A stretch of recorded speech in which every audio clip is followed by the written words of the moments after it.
A Dad's Guide podcast, episode number 9. Welcome to the show. My name is Anthony Kim. Do you ever find that you're running around on a hamster wheel and you just can't get off? That you don't have enough spare time with your families, your hobbies, or that project you want to get around to around the house? Well, if you, like other men, feel like this, then there obviously needs to be something that needs to be done. In this edition of A Dad's Guide podcast, I'm going to read from my book, A Dad's Guide to Spare Time. I wrote this book to try to elucidate various techniques that I've used in order to generate more spare time in my life. By far, the most effective spare time generating techniques that I've used are techniques that automatically throw off spare time.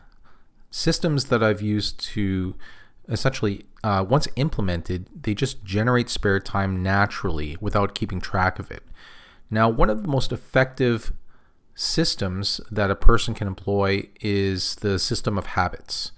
A habit is just something that you do automatically. It's something that you program into your brain, and through repetition, that you just do it as essentially a second nature. So think of driving. You ever drive your car and for 30 minutes you don't realize that you've been driving your car to a particular location? You're essentially on autopilot. Habits are essentially autopilot algorithms that are installed into your brain so that you just simply do them without really thinking or without very much effort. Now, in order to generate spare time using habits, well, first of all, you have to pick the right habits. And you also have to repeat them for a period of, the research says, 30 to 60 days in order to ingrain them inside your brain. So, for today, I'm going to read 3 chapters from A Dad's Guide to Spare Time. And in this book, I go over 8 habits that generate spare time automatically once you upload them into your brain. Today, I'm going to go over habits 4, 5, and 6, which have to do with utilizing time much more effectively than you would otherwise.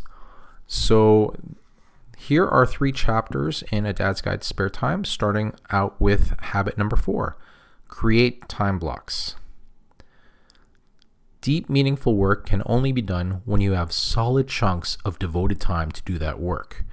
Writing books requires a lot of deep thought for me, requiring a long time block in order to put words to paper. At my day job as a medical physicist, if I'm working on a clinical problem, a research article, or a treatment plan, then I require several hours, if not days, of uninterrupted time in order to get meaningful work done. Likewise, when doing household chores, it makes no sense to tidy the bedroom, do the dishes, and fold the laundry all simultaneously, all while your kids are screaming to play with you. Rather, it is far better to create a block of time for each one of your chores, then do them, and then create a block of time for your kids. It is therefore an excellent habit to consistently form time blocks in order to get your stuff done. I like to form time blocks in the following way: daily time blocks and long-term time blocks. So first, going over daily time blocks. Daily time blocks are measured in hours. They are the blocks of time that you get work, creative projects, chores, errands, and childcare done. The time block of the day when you are mentally sharpest is when you want to be building your legacy project. This is a concept that I go over later near the end of the book. This is best done in the morning. At the bare minimum, you need 1 hour a day to build your thing. That's your project that you're working on. And that time needs to be at the time of day when you have the greatest mental ability, the morning.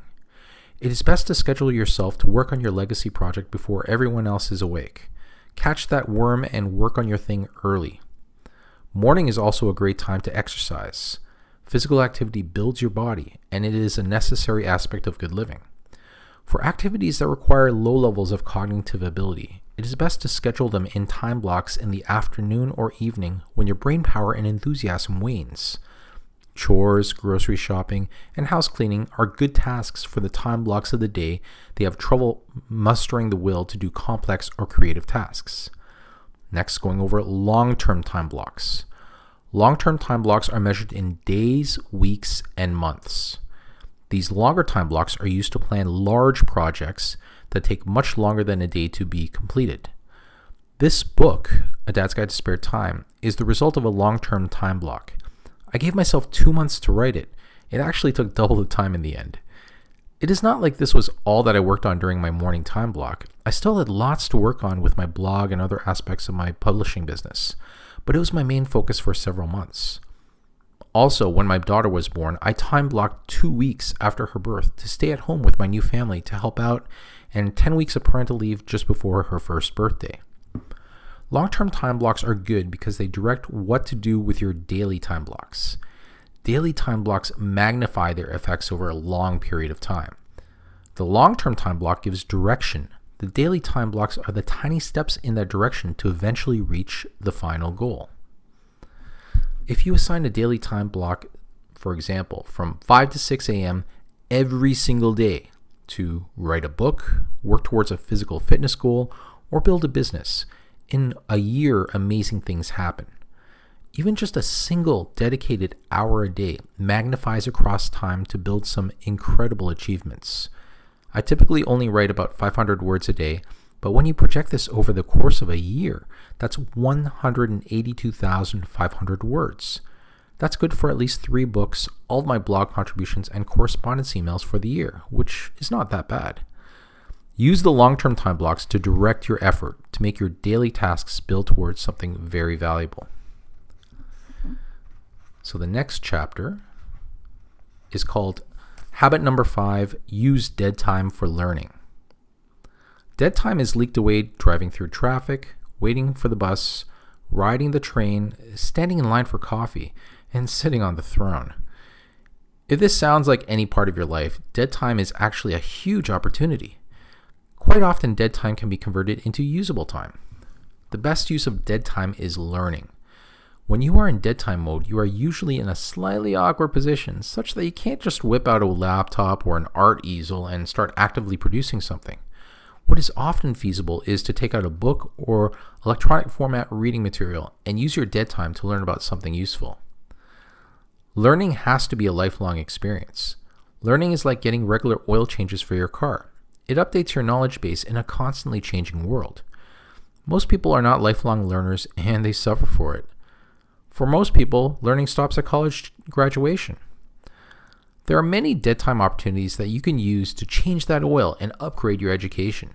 You can think of it as your ongoing university education. For example, you have Driving University, where you could listen to an educational podcast or an audiobook via your Bluetooth connection to your car's speakers. Public Transit University. If you take public transit, read a book or work on a writing project like a blog post. Work University. During that boring meeting, catch up on your reading on your cell phone Kindle app. At lunchtime, rather than go to lunch with your colleagues, do some research on your own project. Exercise University.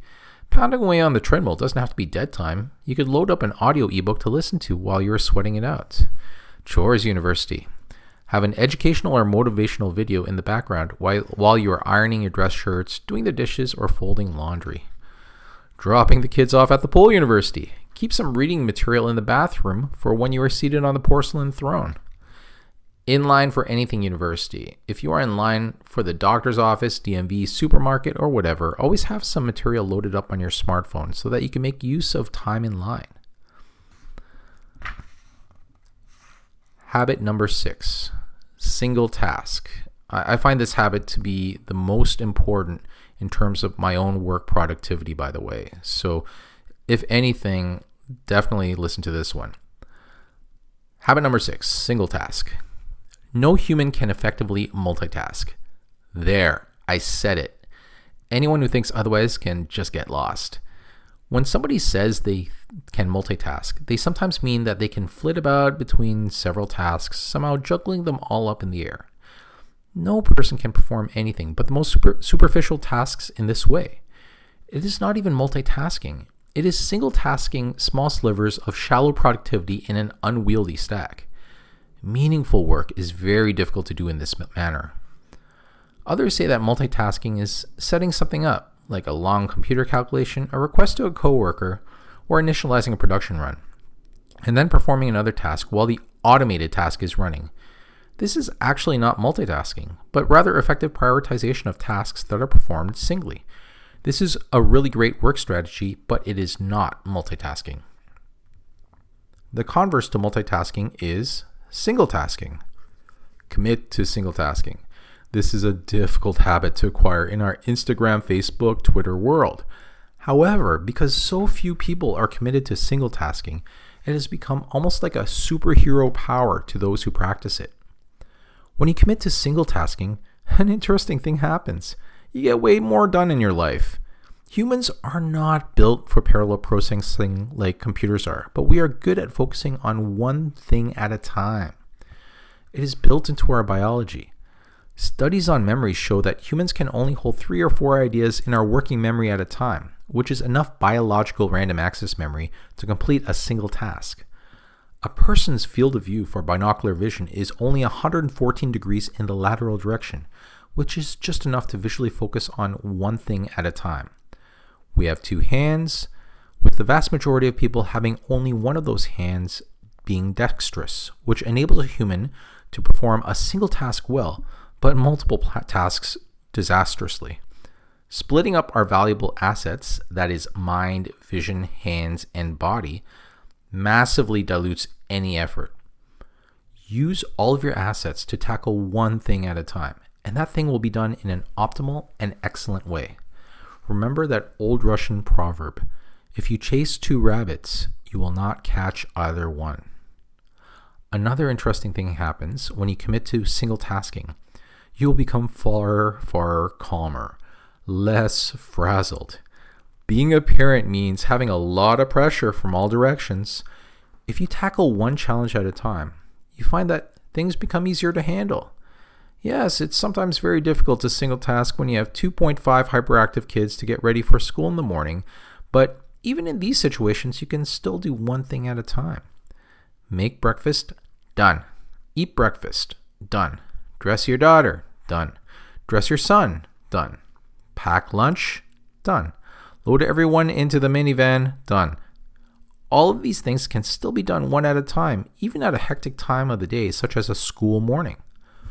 A corollary to the single tasking habit is to chain several similar tasks together at a time. What tends to happen is that you get good at that thing that you are doing as you repeat the task again and again. I apply this habit to most things that I do. This is going to sound silly, but when I do the dishes, I wash all of the forks first, then all of the spoons, then all of the dishes, then all of the bowls. When I iron all of my shirts first, then all the pants. Even at work, I chain similar clinical tasks at the same time. This quote-unquote sub-habit of chaining single tasks together and repeating them one at a time allows you to get good at that task, which gets done better and faster than it otherwise would have been accomplished. Single tasking goes hand in hand with habit number 4, which was creating time blocks. Creating time blocks in your schedule better enables you to single task your day. By combining these 2 habits, you will find that you accomplish way, way more with the time that you have. This almost magically frees up more spare time. So that's 3 chapters in A Dad's Guide to Spare Time, 3 habits that naturally spin off tons of spare time so you can get way more done. So to recap, that's habit number 4, create time blocks. Habit number 5, use dead time for learning. And habit number 6, the all-important one, single task. There is no such thing as multitasking, people. So that's 3 habits which naturally spin off spare time from my book, A Dad's Guide to Spare Time. If you're interested in more on the book, keep continuing to stay tuned for future episodes. So I plan on doing 2 more episodes with excerpts from A Dad's Guide to Spare Time. The next episode, I plan on tackling how to get more time when you're a 2-income family, when both parents are out there in the workforce and you have kids. It's a crazy situation for just about everybody I know, because almost everybody I know has 2 parents working out in the workforce, but it can be done. Me and my wife, we enjoy a thriving social life, physical activity life. We go out to eat all the time, and we have plenty of time for activities with my little kid, Victoria. So, hope you tune into the next episode if you are a two-income family.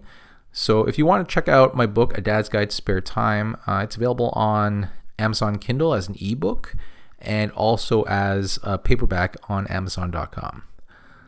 So that's it for this edition of A Dad's Guide podcast. I hope to see you next time. Bye now.